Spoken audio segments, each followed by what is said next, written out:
Hallelujah. Let Lord Jesus Christ shine forth. Good evening or good afternoon, wherever you are joining us. Welcome to another live stream with DCCI Ministries. On the line, I do have Daughter of Christ with me. Peace of Christ be with you, sister. Peace of Christ be with you, sister. Hello, everyone. Hi. How are you Nice to doing? be good. Thank you. I really loved your cooking session earlier when you My, cooked some tawh.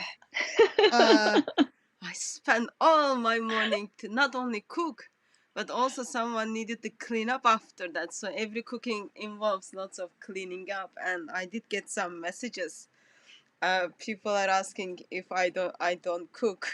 When I said why, because I never kind of used any phrases which people use when they cook, such as like you put this amount of salt, those kind of things. But anyway. Yeah. As you know, I'm always looking for cooking tips, so I think I'm gonna cook the pot of tawheed next. I just want to ask you, sister, you know the black stone, did you marinate that or what did you do? I was gonna give those details, but no, I didn't marinate that. What I've done was I put it in a wine um, overnight, and then in the morning, what I have done was I pour on the urine of Muhammad is still here. I put on the urine of Muhammad and then add Mm. some more salt. I was gonna give all those practical details, but I couldn't because uh, I didn't want video to be too long, and then if when you give the details, you have to like. What I've done was after I cooked it, I mashed it all together, and I put it on this one as a soup. Okay, so that you can have it as a soup. But no, I didn't. I don't think it would go under marinating the black stone, but I think other thing is like I don't have sense of taste, so anything looks like edible to me, I would eat it, and I did taste it, but it didn't look very it Mm. didn't look very good at all. Yeah, keep some for me, sister, for next time I see you.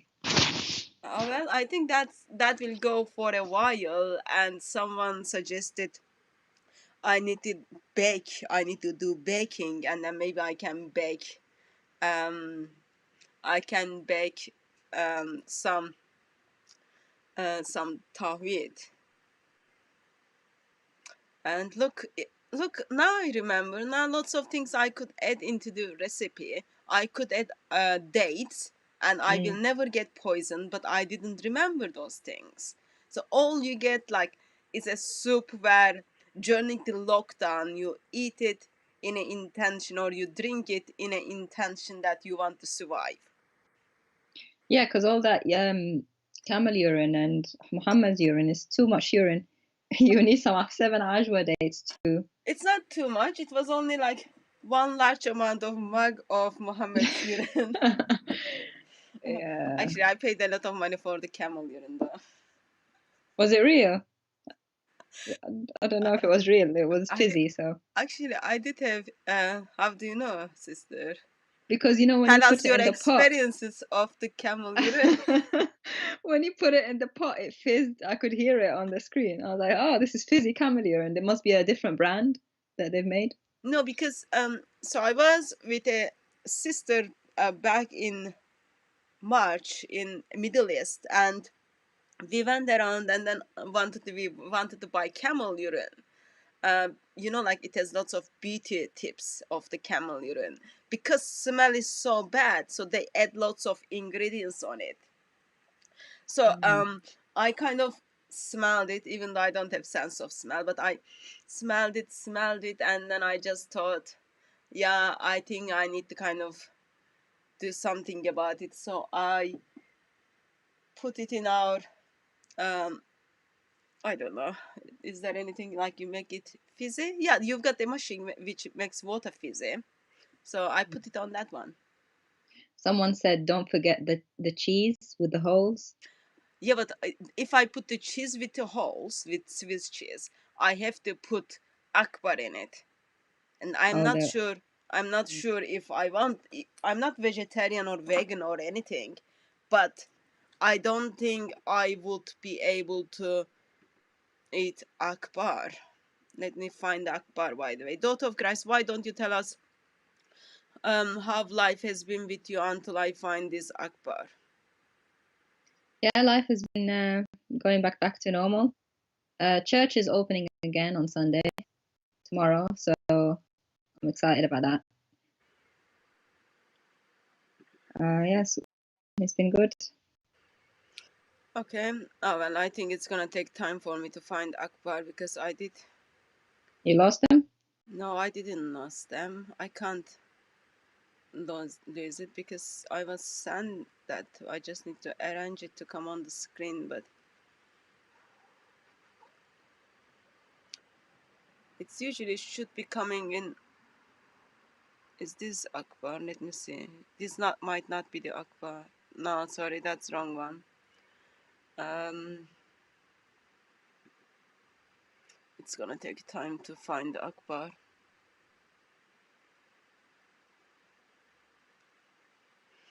So one of the disadvantage of the things is once you cook lots of Quranic verses who are gonna appear as a man or who are gonna appear as a bird, there is huge danger on adding akbar in it because this akbar alongside of the cheese, so cheese is gonna be like funny taste, and then this akbar is like all akbar is gonna do is eat the cheese, and then when I take it out as a soup and then pour it on my Mohammed mug, I won't be able to taste the cheese because Akbar is already eaten this cheese.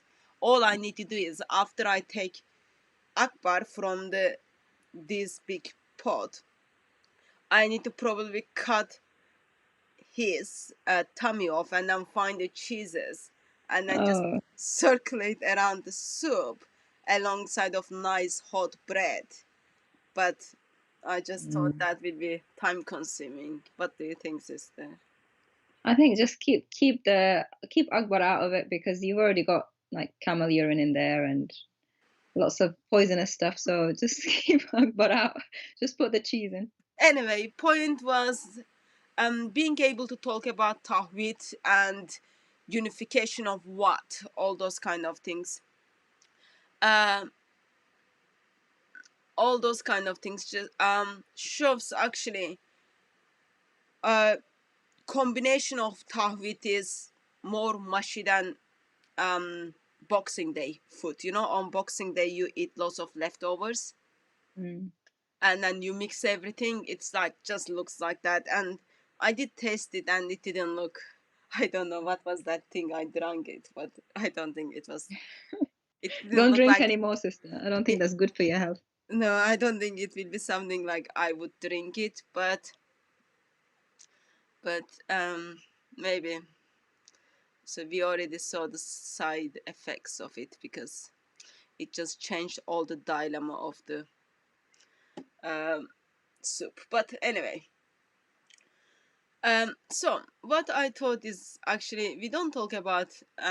Actually, we talk about something linked with Tawhid, which kind of we were gonna do it on Tuesday, but a couple of things happened and we weren't able to do it. We last week when we were discussing with actually on Monday, no last week, when we were having discussion with Yahya regarding Islamic paradise, Islamic God offers to mankind. There were a couple of things came up regarding Arabic as well as there were a couple of comments in the chat that a couple of Christians were thinking to convert to Islam because all the beauty and all the boobs, all the sex, all the virgins, Islam. I'm not sure if I can say boobs on the live stream, but anyway, Should have given a warning first, uh, sister. all those things. But So it can become attractive because sometimes we do not think the disadvantage of those kind of things. So what I thought is we just go through quick once again and also use your Arabic expertise on regarding these beautiful virgin girls with the big boobs, with seen through body, these non-bleeding boys, and what's gonna happen to them, and then these like non-alcoholic wine, and then you just help us on that. Is that okay? That's the plan, actually. That's okay with me, sister. Okay, I hope that's okay, those of you who are joining us in chat.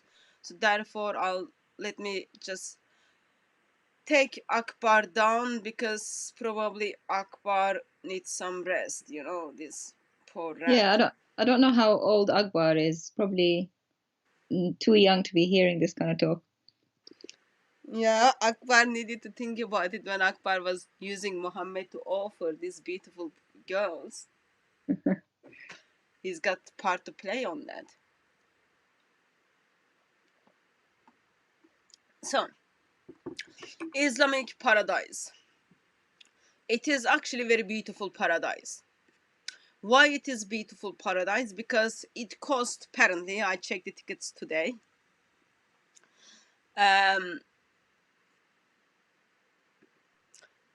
It cost, actually, according to today, 1,600 pounds, just one way to go to Las Vegas. 1,600 pounds. So Islamic paradise is full of beauty, because how do you get the Islamic paradise?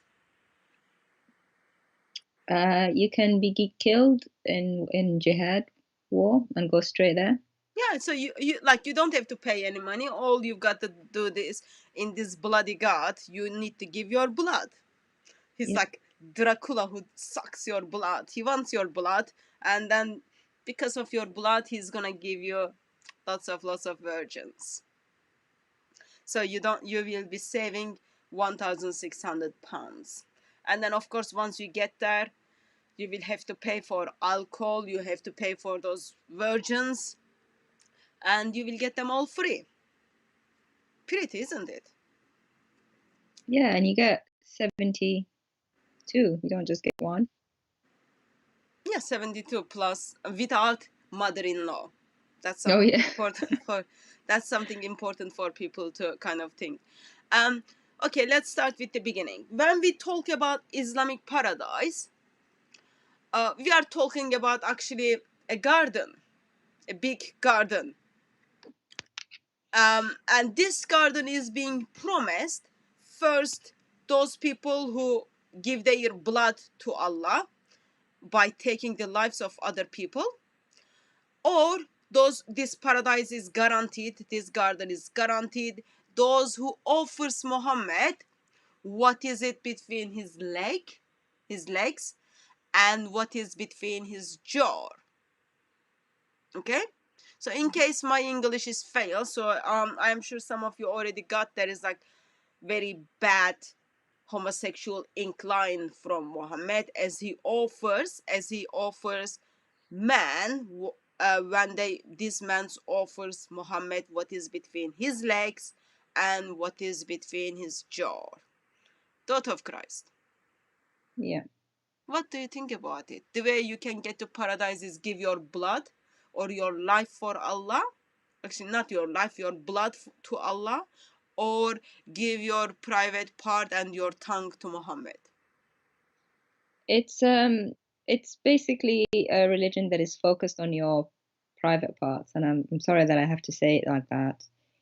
It says it's basically Muhammad is saying, give me your private parts, is what he's saying, and then they'll look after you in paradise. Again, with that in mind, it's it entices the followers of that religion with the flesh to get to that paradise, and it's then you will get satisfaction from that um, after you die, which is very disgusting and it's very disturbing. And the language that Muhammad uses, he says, "Give me what's between your legs and what's between between your jaws." Again, it's very disturbing.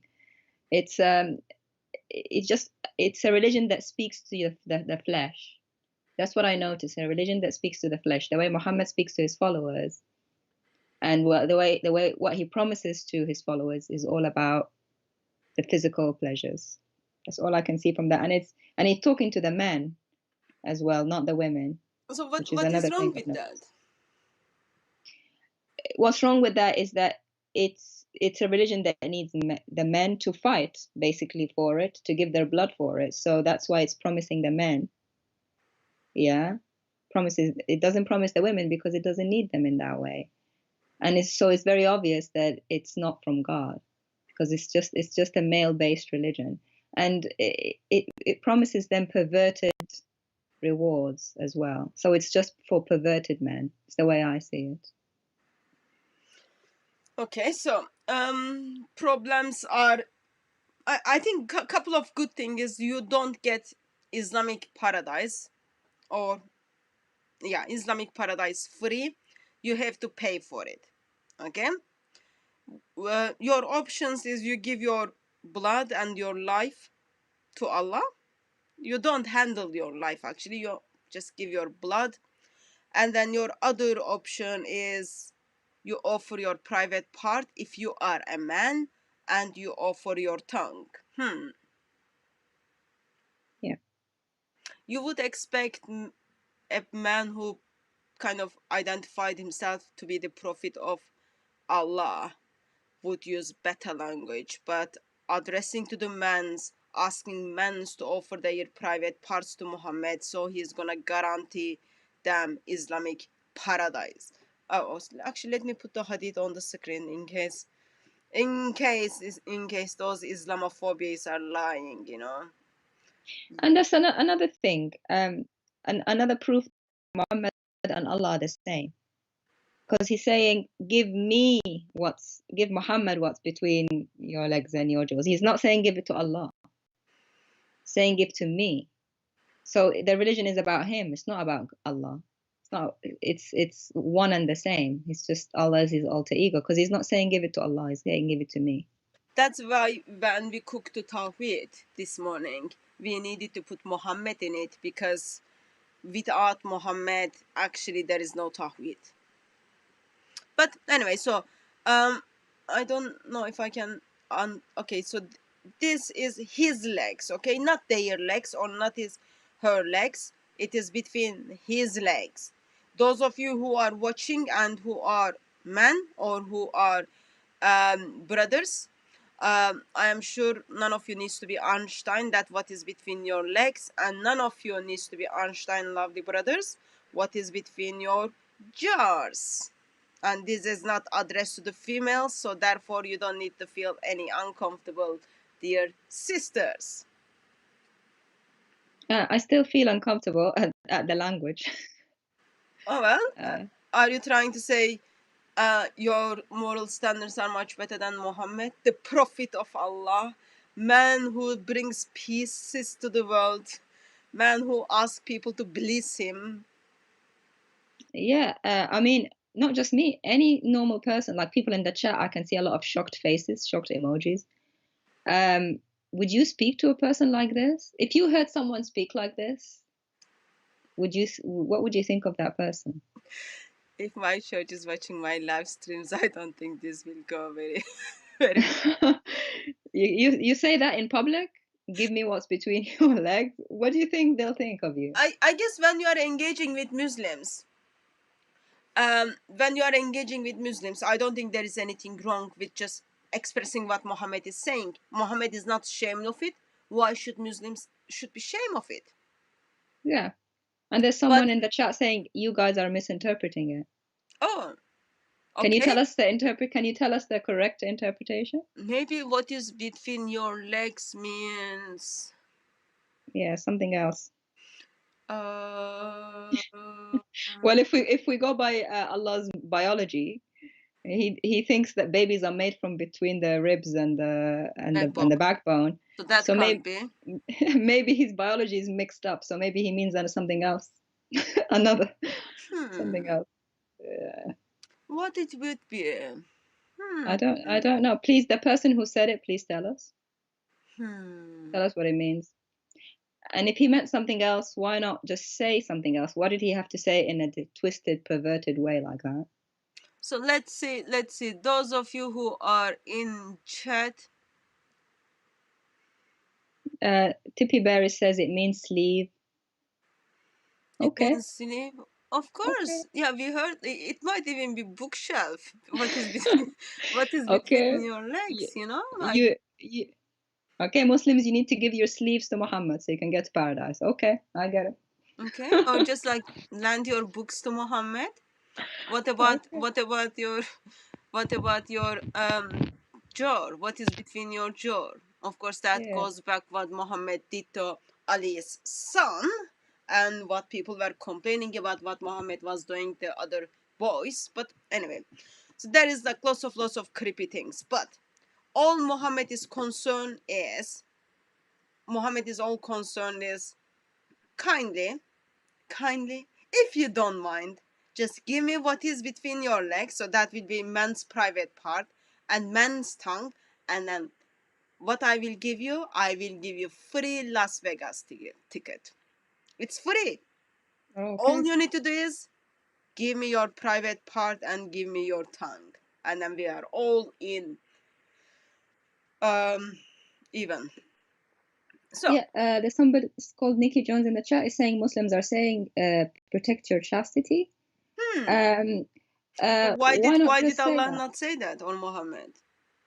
And I would have expected a prophet of God to say, give Allah your heart. If you're going to talk about an organ of the body that you should give to God to get paradise, it should be your heart. He doesn't say give it to God, he says give it to me. And then he starts talking about what's between the legs and what's in the tongue. A very sexualized way of saying what he wanted to say.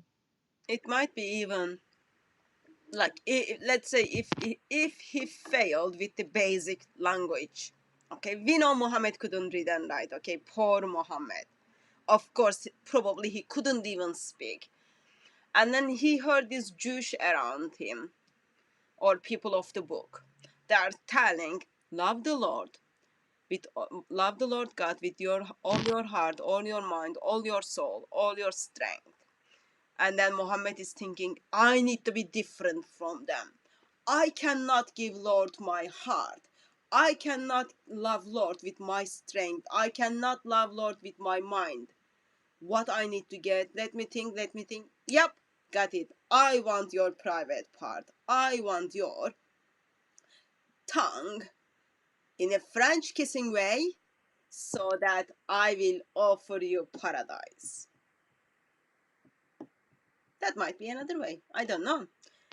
But that's what Mohammed is kind of expressing. Not very nice and not very lovely things anyway. So, okay, you gave what Mohammed asked for, okay? And then after that you are gonna get this paradise, get into this paradise. Mm. So how big is this paradise, sister? We're told in the hadith, there are some hadiths that say, oh, actually, the Quran, it says the width of the paradise is like what's between the heaven and earth. عرضها عرض السماوات والأرض. The width of it is the width of the heavens and the earth. So it's limitless, you know? Yeah, so it is a garden. Okay. Okay, this place identified as paradise is garden. Okay, Mm, probably bigger than my garden. I can mm. see Abbas is in the chat apparently, and probably it is bigger than Abbas's garden. That God, yeah. Okay. Abbas is trying to improve on, he's improved on Muhammad's hadith. He did a better job. Oh, well done. I He's always have a lot of respect for Abbas. You know, he always steps in when Allah and Muhammad is in need of help. Yeah, he says, control your tongue, control your private parts, and Allah will give you paradise. That Wow. that's what That's Allah meant. Yep. that's what you know what, you should be the prophet of Allah because you said it better than Muhammad did. Yeah. He said it in a very less perverted way than what he did. And he didn't say give Allah that. He said give me that. Is Muhammad there for you, Abbas, for you to give him that? Why did he say to the Muslims, give me that? Why didn't he say give to Allah? even as the paradise has been offered to Muslims, even that paradise is already like Muhammad is committing shirk and allowing Muslims to commit shirk. It's like capital letter religion of shirk. But anyway, so here is one of the hadith. I was gonna put that on the screen. Let me put this on screen so we can see how wide is this Islamic paradise. Remember? So this is Sahih Bukhari. In paradise there is a pavilion made of a single hollow pearl 60 miles wide. Okay? Just one part is like 60 miles wide. It's pretty big. Of course it is pretty big. You have to put all those followers of religion pieces in paradise, and with all of them you have to give 72 wives, and then you will have to put 80,000 servants, and then of course no mother-in-law, and then lots of servant boys. It needs to be big. Mm-hmm. It needs to be big and big and big. That's what is Allah is offering. Anyway, so what I want us to actually focus on, not only the size of it, it's already pretty disturbing, but as I said, it is cheaper than getting to Las Vegas. So let's deal with the numbers, okay? First number is, what does woman get when woman gets to paradise? She Does the gets to. woman get to paradise? That's our first question. Oh, Well, Muhammad said that most of the dwellers of hell are women, so yeah. for her to even get there is going to be a challenge. Yeah, so if sake of the argument, woman make to paradise, what we heard last time actually, they are gonna get what they were desired. So if any woman wants to have sex with Muhammad, are they gonna get to have sex with Muhammad? If anyone wants to touch Allah's shin, are they gonna touch Allah's shin? If any woman wants to have sex with their father, are they able to do so? Because there is no any moral standards in Islamic paradise. According to the Quran, yes, they will. Surah 36, verse 57. They will get whatever they request. It says it starts by saying, for them therein is fruit, and for them is whatever they request. Yes. So anything you like. Yeah. One of the Anything thing you like. is, as it was put like this, she gets to stand in line to watch if her husband ever gonna choose her or not. But anyway, so there are lots of questions on the phrase whatever you want. If a devoted Muslim woman, okay, some of your friends, if they want to have sex with Muhammad, are they gonna have sex with Muhammad? If they want to touch and feel the shin of Allah, are they gonna do that? If they want to have cup of coffee or hot chocolate or soup of tawhid with Allah, are they gonna do that? Yeah, yeah. And another question I have: what if what I wish for is the opposite of what you wish for, or someone else in paradise wishes for? They cancel each other out. Like, say the husband wants 70 wives, and I come and say my wish is he gets 0 wives. Like you asked the ayah the other day, which one will happen? Of course, you are no one, sister. Allah cares, like Allah doesn't care about you. So, But I made it to paradise, though. The ayah says I can get what I want. yeah, but it doesn't mean Allah, with all of His wisdom, is gonna listen to you in paradise. While there is like these boys or these men who offer their private parts to Muhammad. So your wish is gonna get on the line. But anyway, so that's question. We love Muslims to help us. If you see the answer in the chat, just let me know, okay? And another thing, so sorry, before we move on, the verse that says, "Oh, you will have fruit, and you will have whatever you want. It's like he was trying to describe the paradise. He started by fruit, and then he couldn't think of something else. So he said, "Oh, fruit and whatever you want, anything else you want," because he couldn't think of anything at the time. But even being offered fruit is shows how generous and kind Allah is. You know, Allah could offer you broccoli.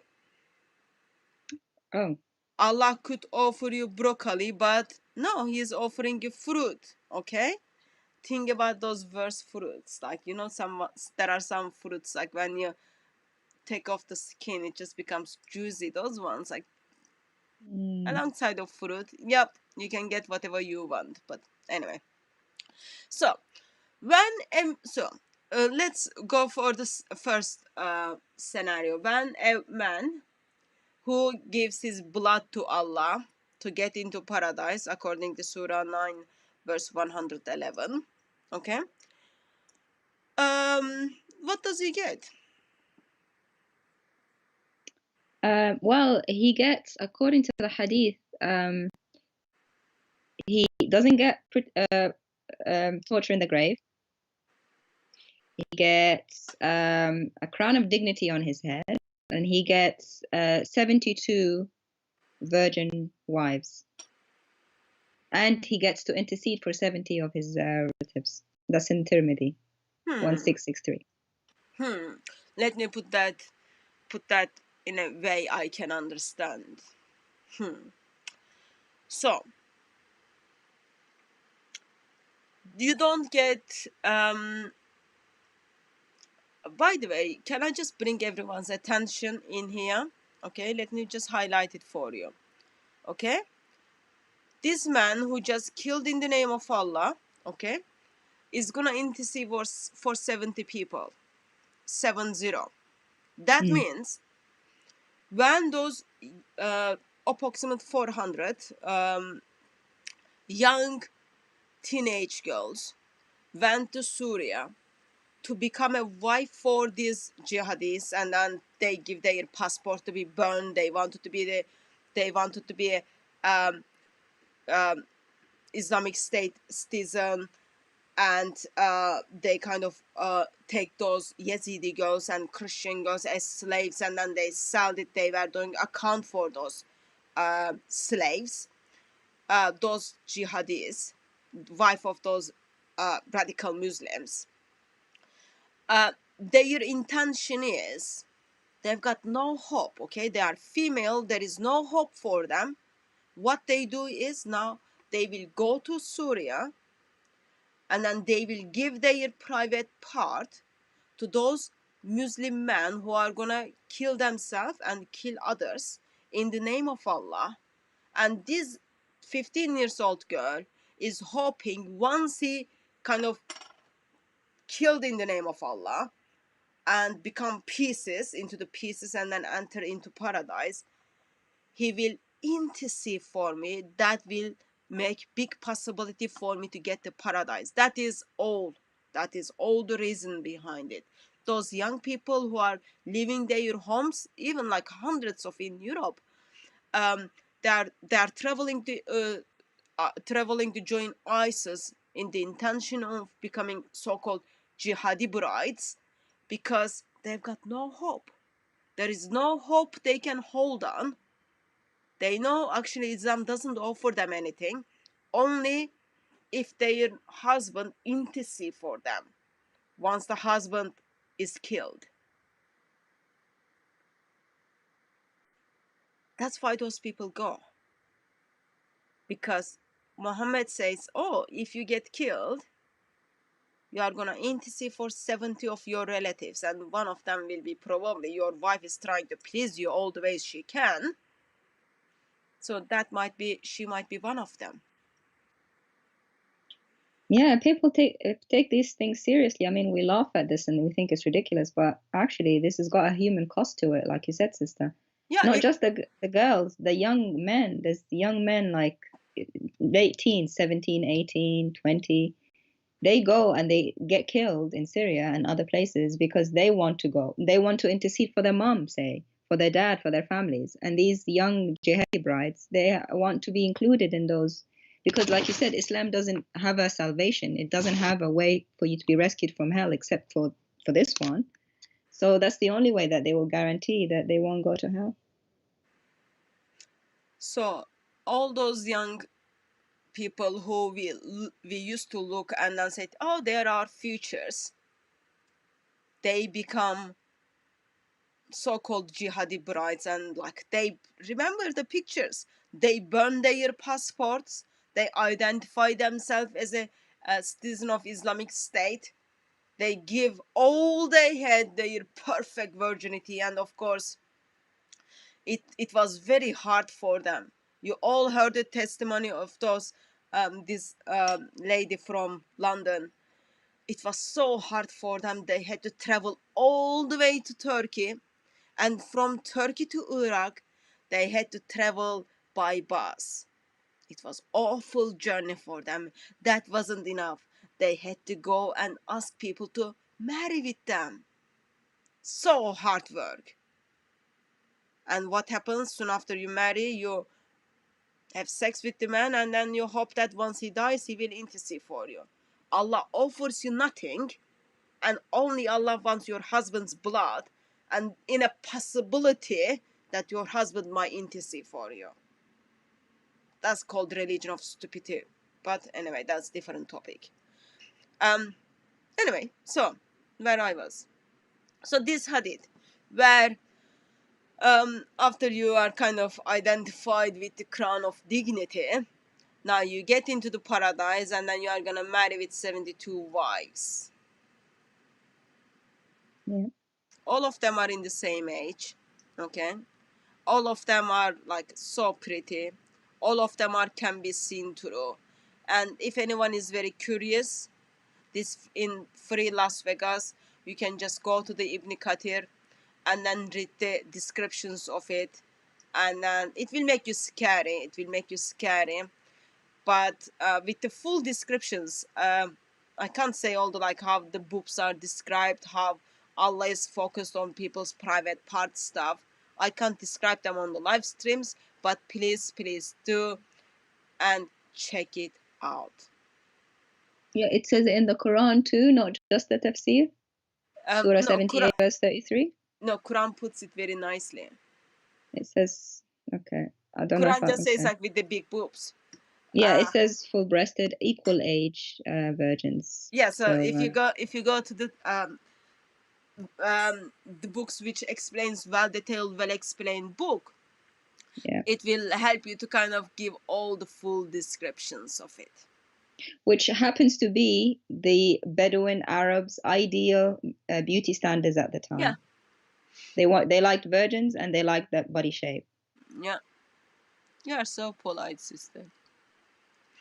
Okay, and then of course, like this is a side note. Of course, their eyes are important as well. You know, like so Yeah. you cover all those women in this broken world. Okay, so you cover that they don't get abused, and then you go to Islamic paradise, and then you get to see those like all of their boobs and all of their just wrong, just wrong, just double wrong. But anyway. Prophet Abbas says, is it authentic hadith? Yes, it is. It's Sahih Hasan Tirmidhi, as you can see from the screen. Ibn Kathir, Quran is like daif from now on, you know. This Islamophobia is wrote the Quran. This Islamophobia is when they wrote the Quran, they just like forget to put all those things, you know. It's just like so Islamophobia. Ibn Kathir is like so Islamophobia. Most reliable Islamic sources are so Islamophobia. Everyone has a problem with Islam. Everyone. And I guess the Dawah gangs must also be Islamophobic because they agree. And the writers of Islam QA, they agree. The Tirmidhi agrees, 72 virgins. And there's actually another number. It says 100 virgins. That's in Sahih by Albani as well. Yeah. 367. Yeah, just wait, sister. We He asked. That's because he asked. But I know that even if we say it's Sahih, his prophethood will kick in, and he will maybe abrogate all that. Yeah. Of course. But in a sense, it just shows how Muslims are ashamed of this. Okay, Yeah. so here's another hadith. Okay, Ibn Majah. Messenger of Allah said, okay, this is not like Prophet Abbas or Prophet, someone who walks in the road. This is the Prophet. Okay, the Prophet. Man who's supposed to be mercy to mankind, who brings peace and blisses to human beings. He says, there is no one whom Allah will admit into paradise, but Allah will marry him 72 wives, two, two from Huris, okay, heavenly beings, and 70 from his inheritance from the people of hell. And all of whom will have desirable front passages, and he will have a male member that never becomes soft or limp. So, what we are having in here is, sister, are you able to see the hadith on the screen? Unfortunately, yes. Yes. Okay. So, what we have is here, so you've got these two heavenly beings. Allah made them specially for you. They are like scary X-rays. you look at them, you can see how freaking they are. And then 70 of them are gonna come from hell. Once an imam looked into my eyes, and then imam said, if you knew what happens to those people in hell, those people are dying to get into paradise. Of course they are going to come into paradise to be wife to those who give up their life for Allah. Okay, so people from hell are going to come into paradise and become a wife to these lovely, lovely, lovely jihadis. And that's not only enough. And it is talking about desirable front passages. So please don't think this is like when you take a bus, okay, you pick in the like first seat and you want to be comfortable in your journey. It's not that passage, okay? Passengers. It's not that passengers, okay? In here, it is talking about your private part, okay? And for the females, this is going to be vagina. And when it comes to the men's, it is talking about men's private part, but this guy is like so kind. It's like translate this very nicely. Hear the language, so you don't notice. He will have a male member that never becomes soft or limp. I If I anyone wants to wonder throw up, please take this moment and then throw up and come back. I wonder why Muhammad had to promise this to the Arab system. Was this like a problem for them that that's what they wanted, I guess? So that's what paradise has to be. So what do you mean? Do you mean Arabs in 7th century alongside of Muhammad had a problem with their private parts? So what Allah is saying to them, oh yeah, you will be high all the time. Yeah, that's what they wanted. So I guess that's what they get. And it's not very often that I'm speechless, but this is one of the times that I am speechless.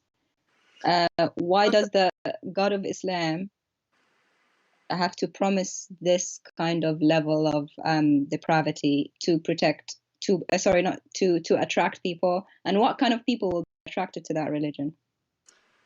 It's not my area of expertise, but since you are in science, you might know the answer. You know, there is a medicine they give it to people who can't have sex, so that they can have sex. Yeah. If they had that medicine back in the day, maybe they wouldn't have needed this hadith. Yeah. So what is the name of that medicine? Do you remember? Do you know? Yeah. Yeah, you're gonna make me say the name. Okay. Yeah, it's Viagra. So If they had Viagra. it, they wouldn't. Yeah. So they didn't have that. Therefore, people were struggling, and Muhammad was like, he just only had, only 13 wives. So probably that was issue for that. What is Muhammad is offering them is, yep, you will be high all the time.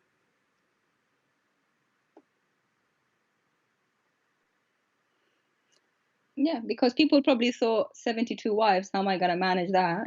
And there's the answer. It's not only that, the sad thing is 1.8 billion people think this is true, think this is the place they want to go. It is disgusting. I find it's disgusting as I'm reading this as a Christian woman. I am finding it disgusting. But there are people who are following this. There are people who put their eternity in this. Something is serious. There is something is serious. So women are gonna get those vaginas where it is like gonna be so, you look at it, I want that. Men are gonna get those perfect male members. I'm not gonna verbalize that in here. And that's gonna be high all the time. It is all sickening. Okay? And it is bad. But this is what Islam is offering. So you get, it's like there is lots of issue in this hadith. You can make a case actually, oh yeah, you shouldn't be trusting this hadith. There is a controversy on it's not. But people were discussing this in 7th, 8th, 9th century. And people are still put into their books as the hadiths. So problems are Allah is going through drought. Is it the drought when you kind of when you don't get any water suddenly? Yeah, Yeah, drought. yeah. Allah is going through that part. Okay, now it's like he's in crisis. He can't produce more virgins, more huris. What he's gonna do is, oh, let me be kind, generous, and merciful, and then offer for every one man 70 women from hell. And not, it's not only I'm offering them to come and only become the wife of those jihadis, but all of their body shape is gonna change. They are gonna get these beautiful boobs with these beautiful vaginas. And people are buying those things. People think, yeah, Allah is showing mercy. Allah is showing mercy to those people in hell, females, and then saying, oh, you look so generous and kind, and I can see you find this place is so hot. You've got already sunburned while you cooked in oven. Here's the better proposal for you. Would you mind come and become one of the wives of jihadis? Just Yeah, just like Yahya said when he was debating you, sister, this is the reward. This is the reward for the believers. And they don't have any shame in that because Islam as a religion doesn't change the heart. We know that the lust, that kind of looking at someone in as a body part, like the Quran talks about the Houris in body parts, doesn't talk even about them as human beings. And it's talking about the men in their according to their body parts and what they'll be able to do because it caters to the sinful desires of people now. Because Islam puts rules on them now. It says control yourself now and you'll get this later. Because it doesn't have a solution for the heart. Jesus, when he comes into someone's life, he cures the problem of lust. But Islam doesn't. Islam doesn't have a cure for the sin in the heart. So what it does is, oh, you control it now in this life, and I'll give you the reward of that perversion in the next life. Because it doesn't have an answer for sin. That's what I think, sister. so you get this 70 women from hell and then two huris. It's not gonna stop there. Let's first look at this 70,000 wives.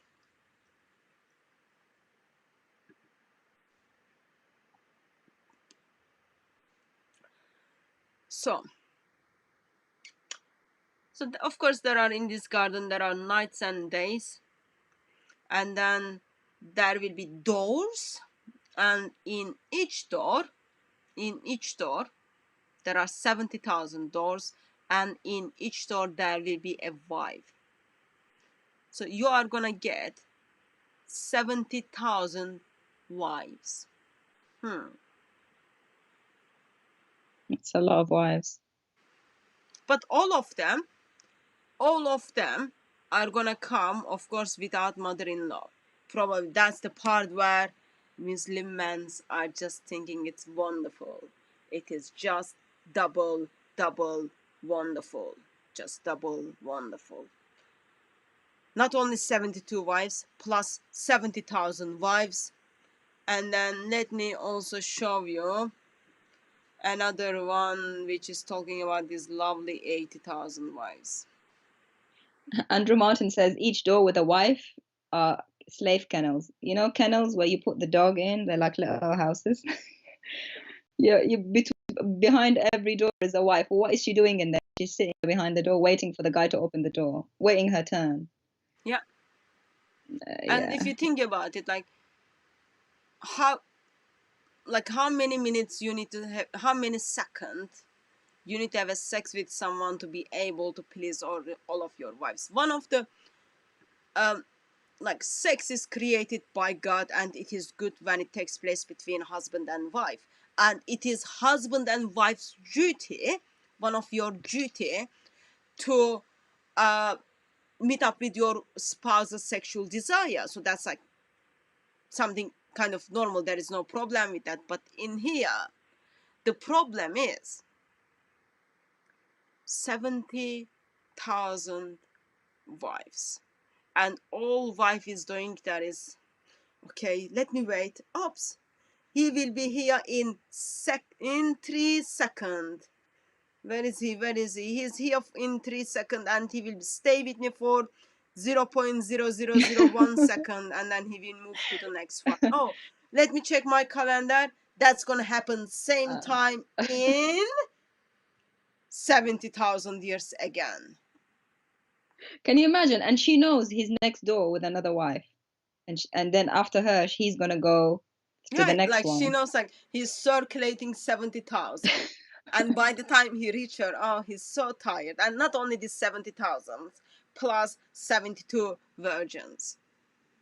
Can you imagine the smell by the time he gets to number 70,000? It's just Okay, so disgusting. after those 70,000, let's see these 80,000 servants. I hope he'll be not following the Sunnah of Muhammad. He'll be bathing between each one. Yeah, he needs to bathe, he needs to wash himself, and then of course there needs to be time for prayer and drinking all those non-alcoholic wines. It's busy life. I don't know why they call it paradise, because it is very hard work for lots of Muslims. Okay, so in this one we've got 80,000 servants. And 72 wives. Why does one man, need 80,000 servants? So I think I know answer to this. So think practically, daughter of Christ. Lots of wives. You have to have sex with them. So your clothes needs to be washed. Okay? Your bed needs to be done. You don't want to kind of sleep in the unmade bed, and that bed needs to be washed, ironed, and then put it back. And then someone needs to keep your itinerary, which wives what time. So you need servants. You need servants to act for this. To plan. But according to the Quran, there are servant boys. Oh yeah. And who are not gonna believe. Yeah. That's another thing. That is more disturbing. I don't know why 37 different Arabic Quran is asking reference from the Quran. Islam is not about Quran. Islam is about what Muhammad said and what Muhammad did alongside of the Quran.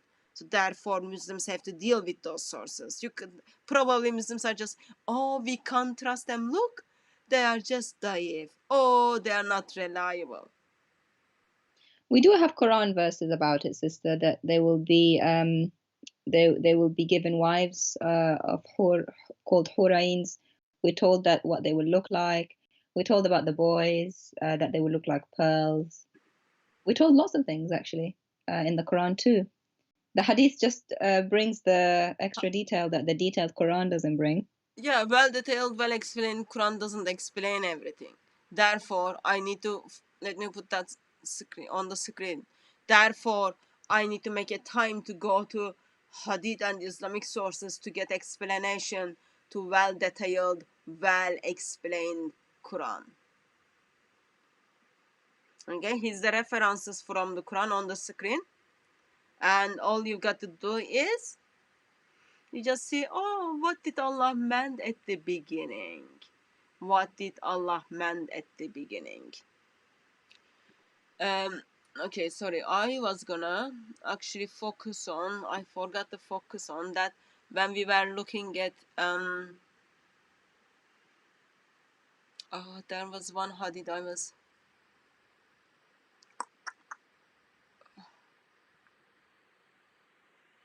okay, the boys. Oh yeah, that Do, is do we Surah have, 56. yeah, verse 17. Yeah. What is the problem with that, daughter of Christ? My first problem is the servant boys. Why are they uh, told to us? Why are they described to us in a way that is so suggestive? That's the first clue that it's sexual. Because say I go to a restaurant, I don't care what the person who's serving me, I don't care what they look like. I don't care what their age is. I don't care if they look like beautiful or look like pearls. Once someone says they will come here and the person serving you will look like this, they will be beautiful, they'll be this age, they'll be this, that means that their function is not just to serve, but also as a temptation to me in some way. Do you see what I'm saying? That's So, my first problem. okay, what's My your second second problem? my second problem is the actual word in Arabic in verse 19, yunzifun. That word is the same word as to bleed in Arabic. Okay, so let me just bring up my problems. So you will get those servant immortal boys. Okay, Yeah. very very pretty immortal boys. They are servants. Remember how many servants you are gonna get? 80,000 of them. That's a lot of servant for one person. Okay, these beautiful boys are serving you things, and they're not gonna bleed. What happens when does boy bleed? Or what action does boy has to go through so that they don't bleed? Yeah. You do the maths. Do the maths. So they will be meeting with man's sexual desire, because all those men give their life in the name of Allah to do what? To get those virgins and get those boys and get those servants. And now you can do whatever you want to do with those boys. You don't need to be upset that you might hurt their body because they're all young boys. They're all young boys. When your private part enters them, you don't need to think, oh, you might be hurting them. Nobody's, because they're not gonna bleed. Remember, they're just nobody, beautiful servants of 80,000 of them. And by the way, sister, the young boys thing was actually a thing back in those times. The reason they're young boys is because they haven't entered puberty yet. So their skin is smooth. They don't look too masculine. So they were like an object of perverted pleasure for these men. And that is why the Quran mentions young boys. Why young boys to serve? You expect adults to be serving, really, not children. And that's Why do you another, need servant? yeah. Why do you need servant or slaves at the first place? You Like, it don't. is garden of Allah, it is paradise of Allah. Like, you do have already slaves in this world. Islam promotes slaves, encourages slaves, all those kind of things. That's not enough. You are gonna be slave for eternity. And what is your job is? You are just there to meet up with man's desire. Abbas is saying beauty is in the eye of the beholder. It says filth in the mind of the beholder, so clean your thoughts. He's telling us to clean our thoughts. I am not Muhammad. Abbas, do you think I am Muhammad? I don't look like Muhammad at all. He's Muhammad. He left over from today's cooking.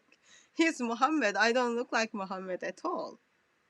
I don't look like Allah at all. I don't look like your most reliable Islamic sources at all.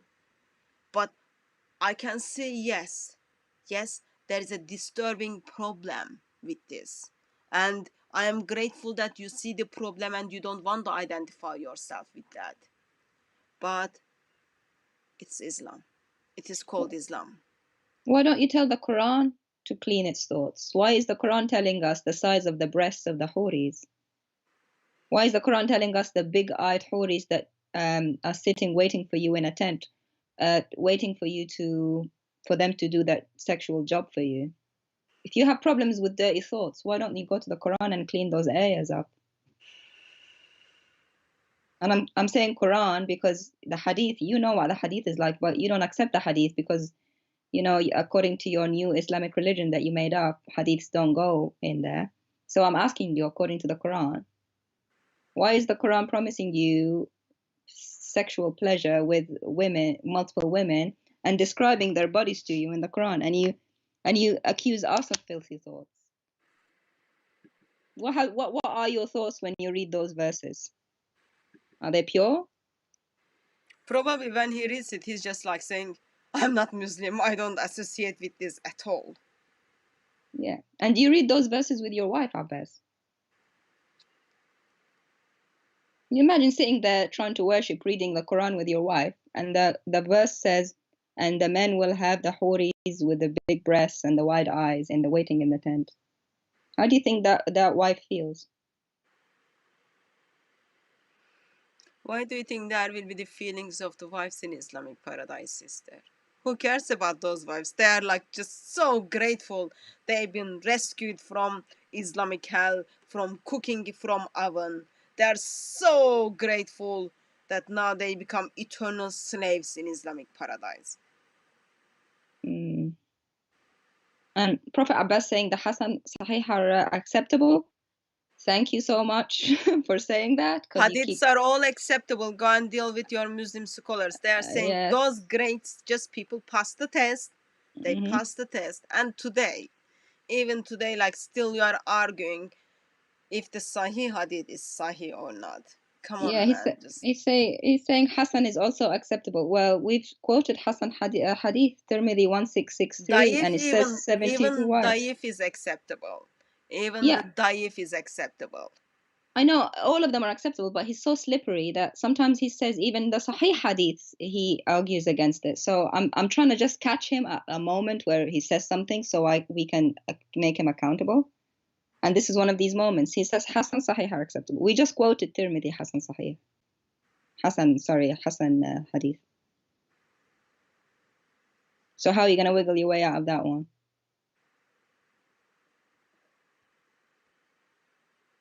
And why is the Islamic paradise all about sex? Is that what Muslims want? It is not the apple juice missing in Islamic paradise. It is not hot chocolate is missing in Islamic paradise. It is not your loved ones are missing in Islamic paradise. Yes, your loved ones are missing in Islamic paradise, but I don't think you want your loved ones in Islamic paradise. You don't want your loved ones to just check out which slave you had a sex with, which wife you had a sex with. But God Himself is missing in Islamic paradise. God Himself is missing. It makes sense for me because even I don't want to be in this place. I don't want to be in this garden. I don't want to be surrounded by lots of, I don't know what is the pervert or whatever that term is in there. I don't want to be there. But it seems Allah doesn't want to be there as well.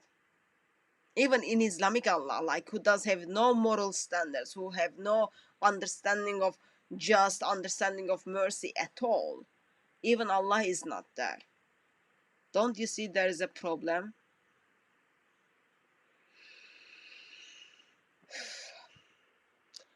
So, daughter of Christ, how many virgins we end up having in Islamic paradise? Well, according to Tirmidhi Hassan hadith, it says 72. Okay. According Plus, to Sahih hadith by Albani, it says a man will go to 100 versions in one day. Obviously, the word "go to," you know what that means. 100 versions in one day in yeah, that paradise. means like he will just take a flight and travel to other planet. Go means, class Sahih by Albani. And for So that, me, okay, let me yeah, just calculate that. Sorry. Okay. 100 in one day. 172 already. Okay. Yeah, yeah. Okay. We need big book for that. So you've got 72, and then you've got 100, and then what else you have? How many more servants and wives you have? You mentioned 80,000. It's not I mentioned. Most reliable Islamic sources mentioned, yes. Yes. And I can't remember. and then Oh, 70,000 oh, 70,000 70,000 wives, doors one be each okay, door. one behind each door. Which Yeah. door? Which door is he talking about? And oh, the boys. We forgot that. Did you put the boys in? So The those younger. boys goes under the 80,000 boys. Okay. Okay, so how many wives? Well, you will have your wives that are from the earth. So let's say you married four. So we are If you talking had, we are talking more than 150,000 and 172. Okay, that's just for one person. that's for one radical Muslim. So the paradise will be overpopulated No, Allah, with come all these on. servants. Are you trying to tell Allah couldn't calculate and then he couldn't create more place? Come on. It's, can you imagine all the where are you gonna put them all? And how do you know which one's which? There's so many. For me, I'd say as a woman, right? If I wanted the Jannah, I wouldn't have any of those. I would just have the fruit. And according to Surah 47:15, I'll have water, rivers of water, rivers of honey and milk, and some wine. Excuse me, that's not wine, sister. That's What is it? non-alcoholic wine. Oh, non-alcoholic wine. Yes, Allah just And forgot to say like it is juice or something. Allah expressed as wine, but that's not alcoholic wine. yeah, and you have bird meat. So for me as a woman, I can just go down the shops. I have water from the tap. I can buy some honey, some milk, and non-alcoholic wine, and just a trip to the supermarket, and I have Muhammad's Jannah right here. No, you don't get the point, sister. In Jannah, you are in the privilege to watch your husband to go and sleep with those beautiful wives. How can you miss that? Well, I don't want that. So at least in this life, I can just go to my back garden with my bag of shopping with all these things, and that's it.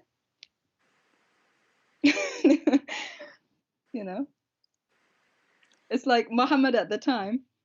The people in the desert, they didn't have these things, so they just made it like a shopping list of what they would like, and he put it in his Jannah, in his paradise. But now we have these things. We have supermarket. This is disturbing. It is disturbing in a sense. It's not about the numbers. Like this number is like very big number, 150,172. That's like very, very big number, and that's minimum number, of course. There is lots of theological issues. And proper issue is God whom you are trying to worship day after day. God, you are bowing down to him 5 times a day and then hoping, yep, that guy, just make sure you get the right direction for Kaaba. For that God, you are going and kissing that black stone without using any nice vibes. For that guy, God, you are giving your blood and leaving all your loved ones behind. You are fasting 30 days in hot, or feasting 30 days, and you will never get that God. You will never able to reach to God even when you get to paradise. But what you are getting is 150,170 wives, including servants, and non-bleeding boys, unending private part which is always high and not lamp, and virgins after virgins, and wine, ups, non-alcoholic wine, and you don't even get broccoli probably. That's just not helpful at all. No, you get bird meat. That's all you get. Fruit and bird meat. That's all you get. Because Allah doesn't know any other foods. You say I can't cook, sister. Allah can't cook. He only has bird meat and fruit. No, there's also fish liver when what Oh is yeah. first meal in paradise. The problem is God is not going to be there. God whom you are trying to faithfully serve, God whom you are trying to please, is giving you this free Las Vegas and free aesthetics, whatever you will need for your private part to stay like that, or free Viagra's. But he is not gonna be there. That is the sad reality. And whatever you do, you are not gonna get to God, because Allah doesn't even care for you. Allah doesn't even bother. Allah doesn't even like celebrate if you repent or if you don't repent. Allah has a problem, and problem of Allah is salvation of people. Problem of Allah is Allah used Muhammad to take away people from the goodness and beauty of my risen Lord. Allah and Muhammad came alongside each other and deceived billions, and today still deceiving billions and taking people away from Christ crucified. And that Allah is not even gonna be in paradise. I think it's very sad. It is very sad. And brothers and sisters, beloved ones, if you are listening and like kind of joining us to have fun with this kind of uncomfortable teachings of Islam, and if your heart is not broken, all I can tell you is probably you have not felt heart of our risen Lord yet, because this breaks the heart of our risen Lord. The virgins, non-bleeding boys, servants, wives, people from hell to make more virgins in Islamic paradise. Over 150,000 women for one man, keeping Muslims in Islam. And that breaks heart of our risen Lord. That breaks heart of our risen Lord. If your heart is not broken for those Muslims, all I can say is do pray. That it is very pray which we all need to kind of take it seriously, but we pray that what breaks heart of my risen Lord breaks my heart, and hearing these things breaks heart of my risen Lord. While my risen Lord comes to give life, Allah comes and then gives virgins, and then Muhammad comes and then gives virgins and virgins. Not acceptable at all. Very dangerous teachings to humanity. This is more dangerous than radical Muslims to try to kill you, or someone just like try to hit you on the street, or someone try to chop your head off on the street. This is more dangerous because it speaks to emotions of Muslim men. It speaks to emotion of Muslim woman, keeps them in Islam, and that separates people from my risen Lord for eternity. Not only for 5 years, 10 years, but for eternity. It is taking people away from our risen Lord, because it does speak to people's emotions. Muslim man thinks, oh, wonderful, wonderful, wonderful. All I am gonna do is having high private part, unending private part.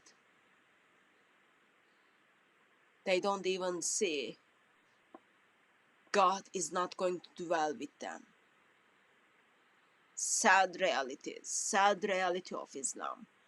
Yet 1.8 billion Muslims are stuck into it.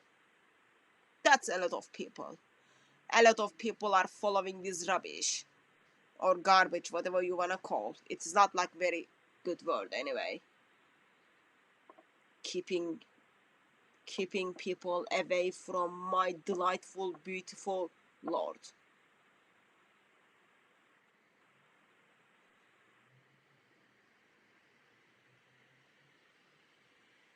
Amen. What do you think, daughter of Christ? I think, sister, if the people at the time of Muhammad, if they were saved by the Lord Jesus Christ, this wouldn't have appealed to them. This only appeals to somebody who has not been changed by God, the flesh, the pleasures of the flesh. And if you're enticed by the pleasures of the flesh, paradise in the Quran is all about food and sex, which is all to do with the body. And if you're enticed by pleasures of the body, you're being enticed by the devil. The Lord, in his true word, the Bible, when he talks about paradise, well, it's not paradise, it's heaven. When he talks about heaven, where we will go, he never ever addresses the flesh part of us. He addresses the spirit part. That's how we know it's God, and that's the difference. Now that I am saved by God, if someone says to me, "This is a place," and you know, come to it, I don't even want. If you want to give it to me, I don't even want it. The reason it appeals to Muslims or people who convert to Islam for this, or people who go and blow themselves up for this, the reason it appeals to them is because they haven't been touched by the Spirit of God. And once that happens, this will not appeal to you. You'll think this is disgusting and disturbing, and this will you will turn away from it. This will disgust you. That's how we know this is from the devil. The God, the true God, does never addresses the part of you that is in the flesh. It never addresses the carnal part of you. That's how you know this is from the devil. And it's very obvious to people who are who have the discernment, who can see through this. It's only the Spirit of God that can see through deception, that can see through evil, and can see the source of something. And the source of this is the devil. It's very obvious. So I want to ask Muslim men who believe this: is this really God? Is God the person that says, "Come, if you do this for me, I'll give you a woman, I'll give you a virgin, I'll give you food, I'll give you rivers of honey and milk and non-alcoholic drinks"? Is that God? That's not God. That's the devil. So please leave this. And I hate to break it to you, when you die, there's no paradise. This is a bunch of nonsense. This is Muhammad trying to encourage people to follow him and do what he wants by promising them a Las Vegas paradise that doesn't exist. And if it exists, it's disgusting and you don't want to be there. It's like a moral cesspool of the devil. And if this place existed on earth, the police will shut it down. They'll call it a brothel. So how can God have this similar thing in paradise? That's not God, man. Wake up. Come to the Lord Jesus Christ, who says people in heaven will be like angels. They will not marry or be given in marriage. We will be pure. We will not have this kind of thing in heaven. So please come to the Lord Jesus Christ, who is the true God, and free yourself from even wanting this stuff. And you'll only be you will only get there by the when the Spirit of God touches your heart, and then you'll realize that this is nonsense and disgusting, and it's not befitting of you to be thinking of God in that way. Let me read Revelation chapter 7, and then we finish from there. There are before the throne of God, and serve him day and night in his temple. And he who sits on the throne will spread his tent over them. There will be never again will they hunger, never again will they thirst. The sun will not beat upon them, no any scorching heat. For the Lamb at the center of the throne will be their shepherd. He will lead them to the springs of living water, and God will wipe away every tear from their eyes. I am longing to go and meet with my Father. I am longing to go and meet with my risen Lord. I am longing to go and meet with my Spirit, and I am longing to spend my eternity at the bosom of the Father. I am gonna get to God. And people, those of you who are far away from getting to God, still you have time. Still you have time to do something about it. We will see you on another live stream, or we will see you at Speaker's Corner tomorrow. God bless you all. Daughter of Christ, thank you very much for helping us out. And God bless you, sister.